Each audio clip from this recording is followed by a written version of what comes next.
ভর্তি প্রক্রিয়া সহজ করতে ভর্তি পরীক্ষা বদলে এসএসসি এবং এইচএসসি পরীক্ষার ফলাফলের ভিত্তিতেই মেডিকেল কলেজগুলোতে ভর্তি করার পদ্ধতি ঘোষণা করেন স্বাস্থ্যমন্ত্রী আ.ফ.ম. রুহুল হক। এই সিদ্ধান্তের প্রতিবাদ করে ভর্তি ইচ্ছুক ছাত্রছাত্রীরা রোববার সকালে মানববন্ধন করে সরকারকে আগের সিদ্ধান্তে ফিরে যাওয়ার দাবি জানায়।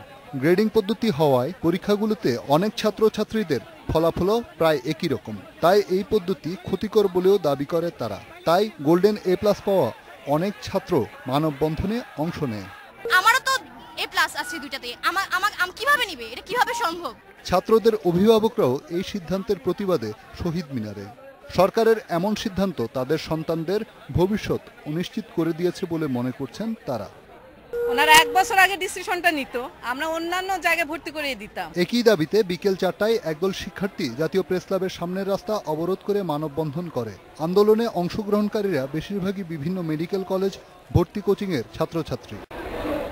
চিকিৎসা শিক্ষার সঙ্গে জড়িতরাও বলেন, সিদ্ধান্তটি অন্তত 1 বছর আগে আসলে অনেক ছাত্র ভিন্নভাবে পরীক্ষার প্রস্তুতি নেওয়ার সুযোগ পেত।